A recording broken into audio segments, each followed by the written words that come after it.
Hi everybody, welcome to the Weekend Digital Marketing So Far. It's Friday, June 19th, 2020, and we're probably not going to upload this until actually June 20th of 2020. I'm back from a little bit of a hiatus there. I wonder if you missed me, maybe you didn't, or didn't even notice. I've been out for a few weeks because of a death in my family, and it just really felt like a bad time to jump back into things. I wanted to come back and make sure that you had a friendly face, it's mine, telling you all about the digital marketing news that you missed this week. So we're going to go ahead and get started with Season 3 here, over on YouTube, like we always do. Over on YouTube. YouTube has added the ability for ads to have shoppable areas so people can purchase products directly in the ad itself, or lead generation forms so you can generate leads faster right on the YouTube page while your ad is running. FameBit, the influencer marketing platform that YouTube purchased in 2016, is being rebranded to YouTube Brand Connect. Now let's dive into Google. Google's John Mueller has warned SEOs and website managers about using what's called the guest blog tactic. This is when you write a blog article for another blog or website and they publish it without going through and editorially reviewing the links that have been added into it, and with the sole intent of getting a nice juicy link to either your website or to a client's website. John went on to say that Google is not penalizing websites who use the guest blog tactic for link building. However, when they identify it, they frequently devalue the links that are included inside of a guest blog post. So Google has actually been against guest blogging for link building since around 2013, when they went after the My Blog Guest platform, which was ran by SEO and Smarty. Ever since then, this tone really hasn't changed. In fact, Google has actually warned other blog owners, such as food bloggers, about linking out to websites when guest content is contributed to them. They've also warned journalists and other news websites about linking out to websites who offer them free content in exchange for that link.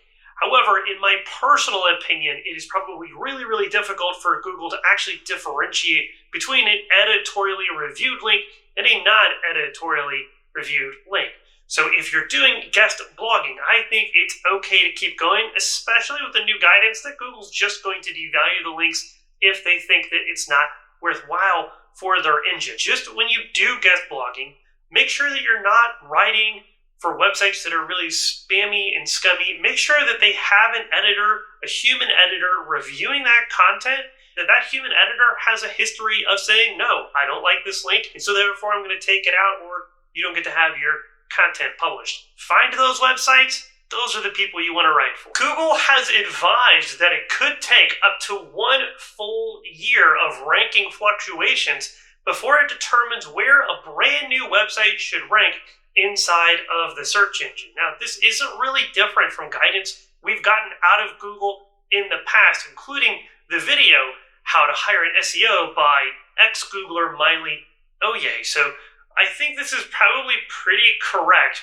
One of the things to think about here, though, is that in that year period of time, you shouldn't be just sitting back, drinking a pina colada or a margarita and waiting on Google to rank you. You should be working hard on your own SEO, experimenting, testing, doing link building campaigns, doing digital PR campaigns, creating really great content, and working harder so that when that year is up, Google maybe has to keep finding different ways and reasons to not rank you highly. So you want to give Google all the reasons to rank you highly as you possibly can. You simply don't want to sit back and wait on Google to make that decision themselves, because I can tell you from experience, you probably won't like the answer that you get if you simply wait on Google to give it to you. Google made an extremely rare announcement telling us about a new search ranking factor that will be applied in the year 2021, that's next year, called the cumulative layout shift ranking factor. I'm not going to dive into all the details about it. I might make another video someday about that one, but it is a new ranking factor. Be aware of it, keep it in the back of your mind, but there's tons of other stuff to work on right now, so probably don't stress too much about it until we get closer to next spring, when the cumulative layout shift is going to be added to Google's algorithm. Google has began putting local store information inside of the Google Shopping tab. This is what Google says is another way of trying to help small businesses, especially those small retailers, get through the coronavirus pandemic. But in reality, it's probably a really good way for Google to kind of stick it to Amazon and eBay a little bit, which don't really promote that local business at that sort of level. So check out how you can do that. Go look that up if you're a local retailer. This is probably going to be very useful for you moving forward. For the first time, you can now fill out a form and request Google to remove counterfeit goods from the search engine. Google Ads has started prohibiting ads targeting demographics or zip codes for housing, employment, and credit. The Google Ads Coronavirus Recovery Ad Credits started rolling out on June 17th. They are $300. They will show up automatically inside of your Google Ads account, and either you or your manager, or probably both of you, will get a notice from Google that the credit has been applied. If your ads are currently running, it's just going to apply to your currently running ads. If you have paused your ads for any reason, or if you haven't paid your bill for any reason, then it will be applied to whatever outstanding balance you have, and your ads will start running again. You have until December, if you get these ad credits, to start using them and to use up all $300 that Google is giving you. If you're running Google Ads, though, $300 probably isn't going to take long to burn through, maybe a couple of weeks or a month in the best case scenario. Still, it's a really nice gesture from Google, giving small businesses a little bit of something back, and maybe hopefully you're turning that $300 into extra business for yourself. Google's Search Console has added data for marked up recipe content. This week, Google pulled advertising from 2 publisher websites, citing that comments left on articles on these websites violated their policies. This is interesting because if you look at the comments in question, they're eerily similar to stuff that is left on YouTube videos all the time. This has sort of renewed a debate about why Google allows YouTube to have a completely different set of policies governing the content on it when the ads are served from the same Google Ads platform. But every other website and every other publisher on the internet that uses the Google Ads system to make money has to abide by this completely different and far stricter set of rules. And both publisher websites were able to get reinstated because they removed their comment section. So they basically deleted the comments, and Google said, okay, cool, you can come back and get advertising revenue from us again. In Facebook news, Facebook has purchased Swedish startup Mapillary for an undisclosed amount to get into digital map making and directions, and possibly create their own product to compete against Bing Maps or Microsoft Maps and Google Maps. Facebook relaxed their ban on non-medical face mask ads. Users on Facebook will soon be able to block all political advertising. Yes, I have wanted this feature for so long, so I am really happy, but political marketers are probably not going to be as happy. Apple has rejected Facebook's gaming app from the Apple Apps Store for iOS, probably because the Facebook gaming app allows you to play games inside of the app with other people using a social feature without actually downloading those games from the Apple App Store itself. And that probably goes against what Apple wants you to do with their devices, which is they want you to download apps that they can then get a little piece of the money out of. So they probably rejected Facebook for that. This is the second time this has happened. It actually happened in February. Facebook is going to keep trying to get this app onto Apple's App Store. Facebook is partnering with Wikipedia to show information inside of their search feature, similar to how Google has the knowledge panels and Bing has these knowledge panels of Wikipedia, styled information, often pulled straight from Wikipedia. So now you can use Facebook search instead of Google or Bing to find factoids like population or somebody's birthday. Facebook News, a new portion of the Facebook app and website that is all about current events and news, launched all across the United States. Personally, I would like to beg everyone out there to actually not use Facebook News and just not use Facebook or Twitter or any social media to get your news. Actually, go and try to get the news somewhere else. You're going to have a much better experience, and you're probably going to get a much broader perspective than you're going to get from a social media website. Facebook is releasing a new feature called Manage Activity, which will allow users to bulk delete old posts. This is going to come in really handy for young adults that are making the shift into adulthood to delete all of their old party day posts, or even, I hope, maybe set those to only me so that they're the only ones that can see them. This could also come in handy for somebody running for office to delete anything that they may have done in the past that may come up as offensive. It could also just be good because maybe you don't want to remember the stupid things you did when you were a teenager when you're about to turn 40, like this guy. Namecheap, a domain registrar, is accusing Facebook of trying to make a blanket claim to personally identifiable information and personal data collected by domain registrars in the course of business. And they say that they're trying to do this to get around Europe's GDPR and identify people who buy and operate certain domains. It's a very interesting lawsuit going on right now between Namecheap and Facebook. Namecheap fired the first shots here in their blog post this week. We'll see what comes out of this, but it wouldn't be the first time Facebook did something a little crazy like this to get access to people's personal information. Over on Instagram, like Facebook, Instagram users will soon be able to block all political ads on the platform. At some point this year, Instagram is expected to take the number 4 spot for social media websites where people get their news from Twitter, who will then drop to number 5. Again, just a reminder, don't get your news from social media. It's terrible. Over on the Snappity Chatty, Snapchat is getting many apps inside of their app, all created by independent developers to extend the platform in ways that Snapchat probably wouldn't have extended it themselves. Snapchat has launched an ads certification program. They also launched a new education platform for marketers called Snap Focus. Snapchat's dynamic ads have now rolled out globally. We take you now to Bing. The Bing mobile app now has a dark mode.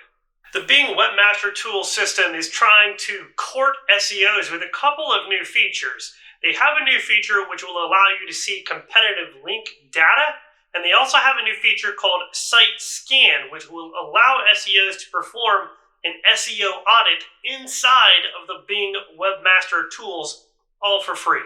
Over on Pinterest, Pinterest is running another test of their story pins. Over on TikTok revealed some of the secrets to how their algorithm works, and one of the more interesting things is that their algorithm isn't really bound by the number of followers or likes or anything like that somebody has or a brand has on their profile. It's all about that one piece of content and how much people like it. TikTok's US revenue is expected to hit or exceed $500 million this year.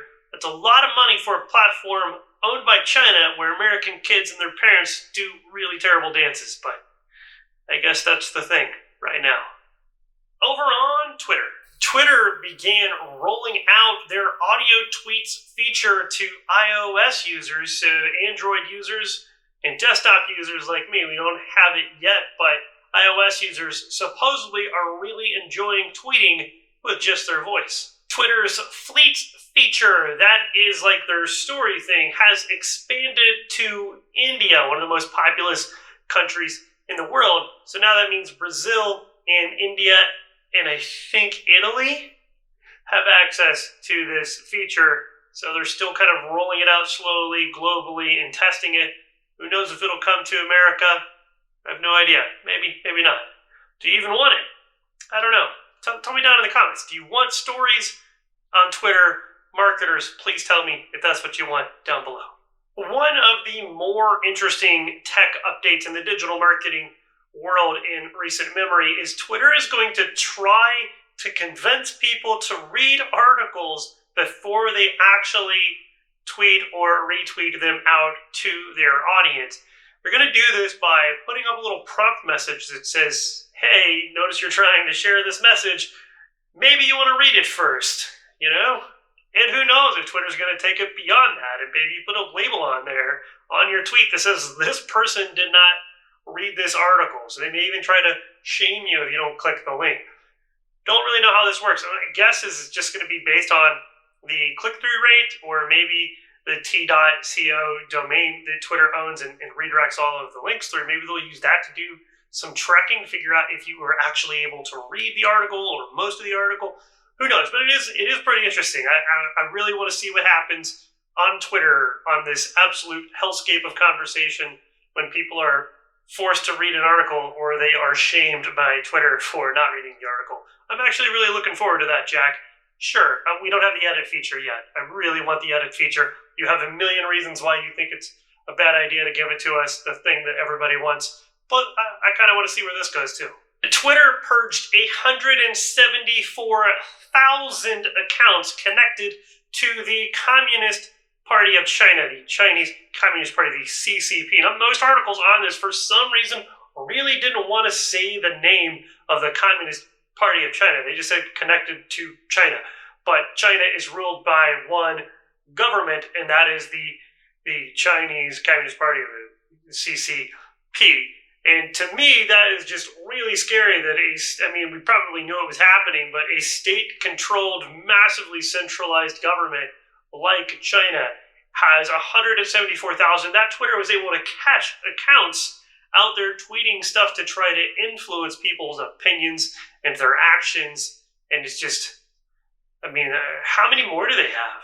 Do they have millions or billions more? It really freaks me out and makes me really not want to interact with people I don't really know on Twitter. Maybe you shouldn't either. Just a thought. Bonus round!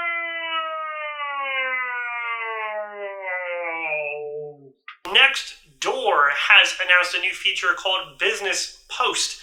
This is a free feature for businesses to post to communities in which they are a part of or in which they serve.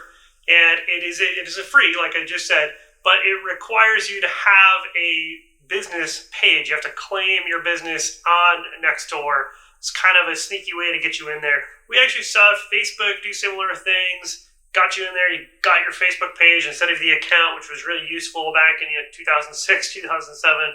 They were like, no, use this page. And then eventually they were like, oh, you don't get reach from your page. Oh, no, you should pay us money. So maybe Nextdoor is trying to do the same thing. They claim they're trying to help small local businesses, and that's why they've released this feature right now during all of this. But it could just be another Trojan horse to try to convince you to pay Nextdoor for advertising later on down the road. But try it, especially if you're a service contractor for homeowners, lawn mowing or remodeling or anything like that, home repairs or plumbing. This might actually be really useful for you. So check it out. Walmart and Shopify have announced a new partnership. If you're a Shopify store owner, you'll be able to install a plugin from Walmart and apply to have your products listed in the Walmart marketplace. Walmart says they expect to take on about 1,200 applicants this year, but be warned, there are some pretty strict guidelines you have to follow to be approved, and there's no guarantee that you will be approved. But if you have a unique product, this is a really good opportunity to get in front of Walmart executives, Walmart employees at the very least. And if you get approved, get in front of Walmart's online shopping audience. Finally, this week, there is a new Chrome extension and Firefox add-on called GMB Scanner. And the GMB Scanner does something very interesting what it does is when you go to Google Maps and you type in a business search query like Dallas SEO, it's actually going to show up with a list of businesses like Google Maps always does, but it's going to label each one that it believes are violating Google My Business's guidelines on temporary office spaces. And it's going to say this is likely a co-working space, or this is likely a virtual office, or this is likely an executive suite from Regis. This is interesting because Google apparently can't do this. They have massive, massive problems determining who is actually violating the temporary office rule and who is not. They've actually changed the rule several times. It's really exhausting and head-spinning to try to keep up with. But if you're a local SEO and you're out there and you're trying to find another tool in your arsenal for when you report this spam, the GMB scanner looks like it's going to come in handy, allowing you to take screenshots. It's going to tell you what kind of virtual office, temporary office space it is, so you can actually then go to that website and find that listing and include that in with your report as well. I have a write-up about this extension and Firefox add-on over on the website, joeyoungblood.com. Give it a read. Let me know what you think in the comments below that article. That's it for the week in digital marketing so far for this week. Let me know what you thought about this video down below in the comments. And if you liked it, give it big old thumbs up. I'd really, really appreciate it. And if you haven't yet, click that subscribe button and tap on the notification bell so you can get notified when we put out new videos on digital marketing, especially this digital marketing series, every single week. Now, if some of these news stories sounded familiar or similar, it's because I just decided to cover all of the stuff we probably missed or forgot about in the last couple of weeks since we ended season 2 before we started season 3. Rest assured, as we move forward throughout the rest of this summer and this fall for season 3, that we'll try not to reproduce as many stories. Also tried to add some commentary to stories I was really passionate about in this video. Let me know what you thought about that commentary. Was that too much? Was that too little? I'll talk to you next week.